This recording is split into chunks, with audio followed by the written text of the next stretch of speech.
The Buffalo Bills are gearing up for a crucial Week 8 matchup on the road against the Carolina Panthers, and this game could be the turning point that gets them back into full momentum. Sitting at Quattro Vittorias e Duas Derrotas, Buffalo returns from the bye week looking refreshed and ready to impose its style of football. And while the Panthers may not carry the same weight as some of the elite teams, they've quietly become one of the hottest squads in the league. After a rocky start, losing their first 2 games, Carolina bounced back with 4 wins in their last cinco confrontos, showing signs of life on both sides of the ball. This isn't going to be a walk in the park for the Bills. Let's talk context first. This is the nono confronto na historia entre Bills e Panthers, e Buffalo leva vantagem com seis vitórias e apenas duas derrotas. The game takes place at Bank of America Stadium in Charlotte, North Carolina, and it's the kind of setting that always adds an extra layer of energy, especially with how both teams are trending. Carolina comes into this game at Quattro Vittorias e Tres Derrotas, and whether people want to admit it or not, they're playing with confidence. Now, the quarterback situation for the Panthers is one of the big storylines. Bryce Young, the former number 1 overall pick, is dealing with a high ankle sprain, and all signs point to veteran Andy Dalton taking over under center this week. And that changes the entire dynamic of the matchup. Bryce is the more explosive athlete, sure, but Dalton brings a level of poise, experience, and decision-making that could actually be more dangerous against the Bills' defense that has struggled with consistency and coverage discipline. Dalton has started 168 NFL games in his career. That's not nothing. He's not going to panic under pressure. He's seen every look imaginable, and he knows how to get the ball out on time. And if we're being honest, that might be exactly what Carolina needs. A steady hand to guide a young offense that's still figuring itself out. That's not great news for Buffalo. You give a guy like Dalton time to settle in and work a rhythm, and suddenly your defense is dealing with a quarterback who doesn't take unnecessary risks and keeps the offense moving. Buffalo would probably prefer to face a fully healthy Bryce Young, someone who brings more variance, more unpredictability, and yes, more mistakes. Dalton is going to take what's there. He's not going to try to play hero ball. And against a defense that's already had its fair share of coverage breakdowns, that could be a problem. Looking at the weapons around Dalton, it's a young but promising group. McMillan, Carolina's top 10 pick this year, has all the traits of a future WR1. Big catch radius, physical, good ball skills, and surprising polish for a rookie. He looks a lot like Drake London stylistically, which is interesting considering how Buffalo struggled to contain London a couple of weeks ago. Then there's Xavier Legette, a physical wideout taken in the first round last year. Not super polished, but the raw athleticism is there.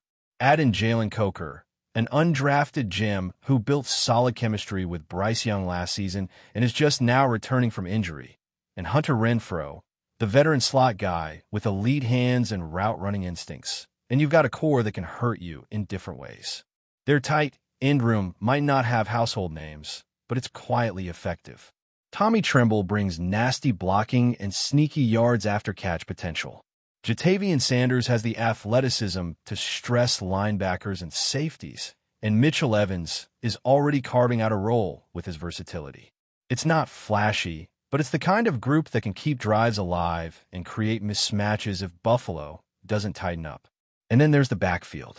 Rico Dowdle is on fire.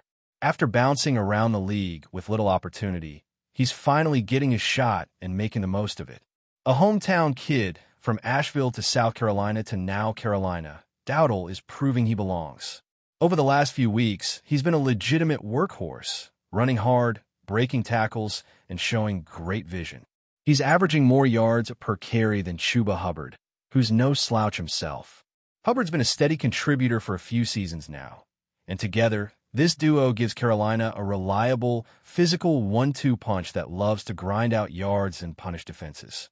And that leads us into the matchup issue. Carolina's strength is running the ball. Buffalo's weakness is stopping the run. It's as simple as that. The Panthers rank top 5 in EPA per rush.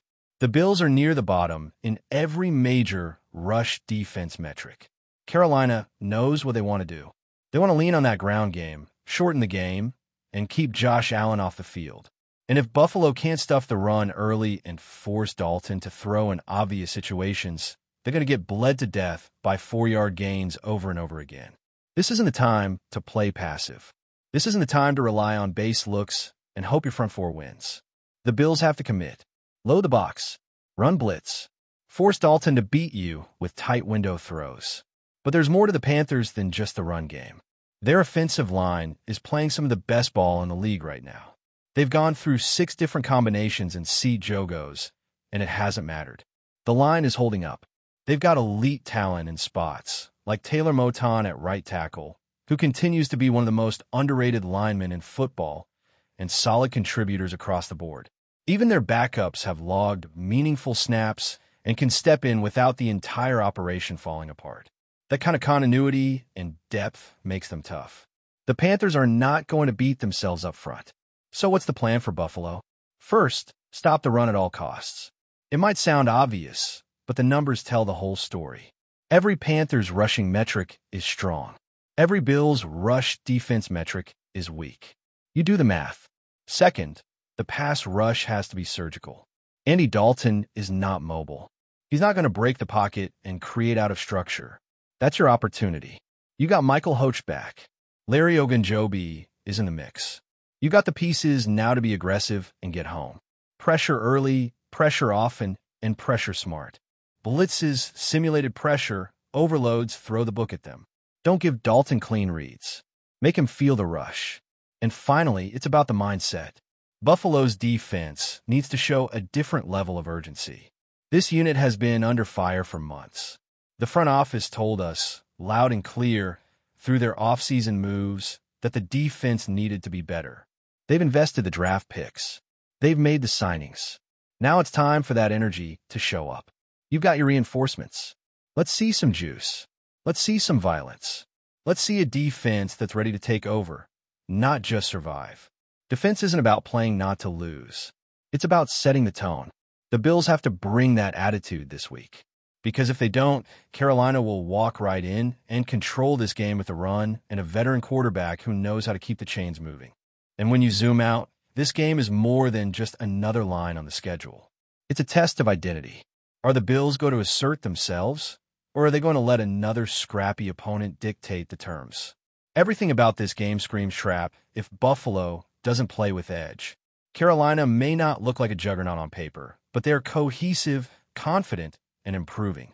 This is a statement opportunity for the Bills, not just to get to Cinco Victorias, but to show they can dominate the games they're supposed to dominate. Now, let's flip to the other side of the ball, because this is where Buffalo has its clearest path to control the game. The Panthers' defense, though improved from last season's historic struggles, is still vulnerable in a number of key areas, and the Bills have the exact personnel and scheme to exploit those weaknesses if they stay disciplined and smart with their game plan. Last year, Carolina was arguably the worst defensive team in the league. They gave up over 3,000 rushing yards and were dead last in scoring defense. But credit to the organization. Instead of overreacting, they stuck with defensive coordinator Ejiro Evero, and it's starting to pay off. The Panthers are no longer the same pushover unit. That being said, this isn't the '85 Bears. Far from it. So far in this season, Carolina is allowing just over 21 points per game, which puts them in the top half of the league. They're middle of the pack in most advanced metrics like EPA per play, EPA per pass, and EPA per rush. But when you dig deeper, you see a defense that plays very soft coverage, doesn't blitz often, and has one of the weakest pass rush units in the entire league. That combination can be deadly if you're the one holding the ball. The Panthers play zone coverage on more than 80% of their snaps. They're among the top 4 teams in the league in zone rate, and they only play man coverage about 15% of the time.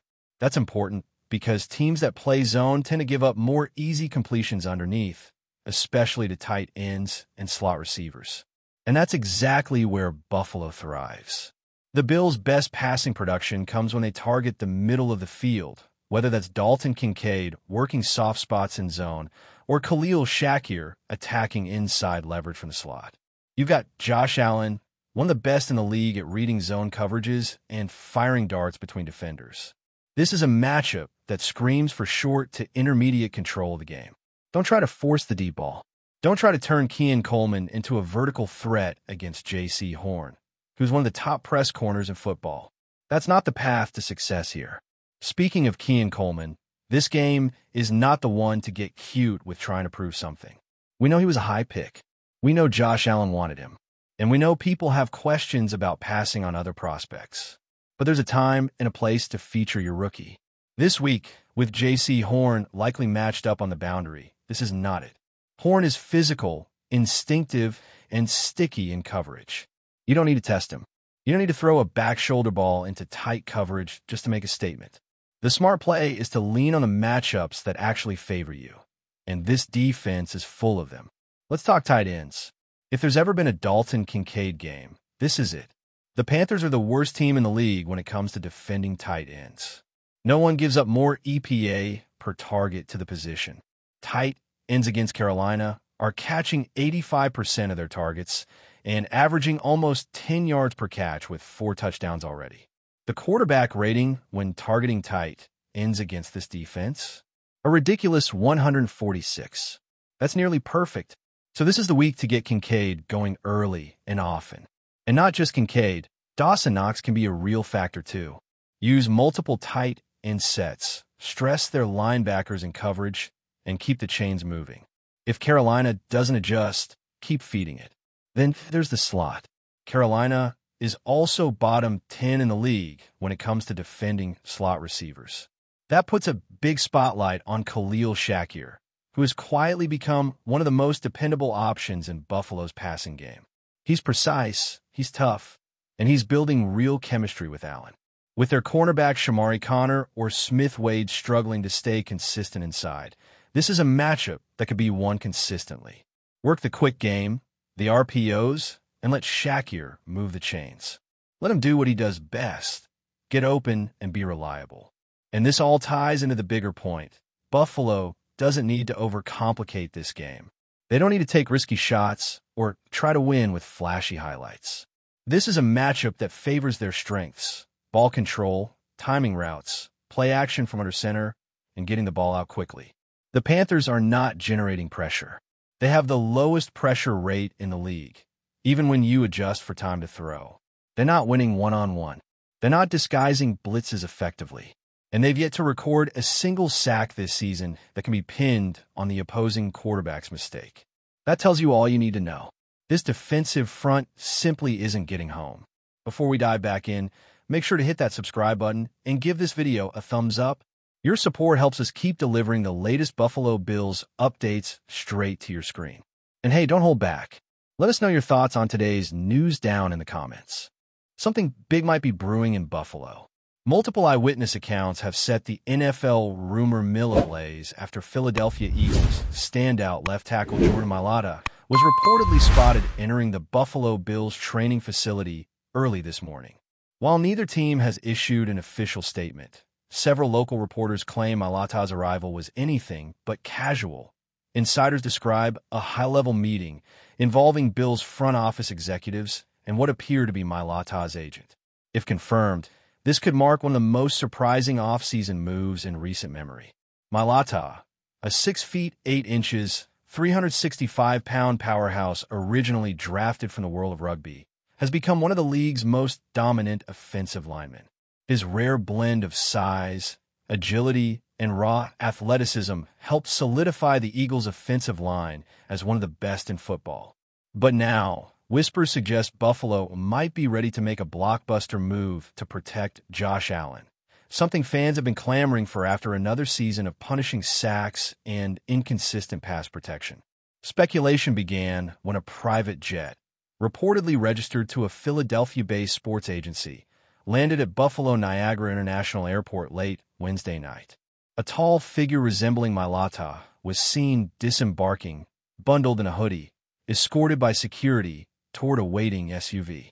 Social media erupted within minutes, with photos and blurry clips circulating under hashtags like hashtag MAILATA and hashtag BillsBlockbuster. Some analysts believe this could signal a trade in the works, possibly involving draft capital or a veteran player. Others think MAILATA might simply be exploring free agency options or negotiating leverage with the Eagles. Still, the sighting at the Bills facility adds undeniable weight to the rumors. For now, the only thing confirmed is MAILATA's presence in Buffalo. Whether this visit ends with a signature or a smokescreen remains to be seen, but the air around One Bills Drive is electric. If this deal goes through, the AFC East power balance could shift overnight. Bills fans are holding their breath, watching every movement at the facility gates, waiting for one word: official. That's a wrap for now. If you enjoyed the video and want to stay on top of all things Buffalo Bills, make sure to subscribe and hit that like button. We'd love to hear what you think in the comments. See you in the next update.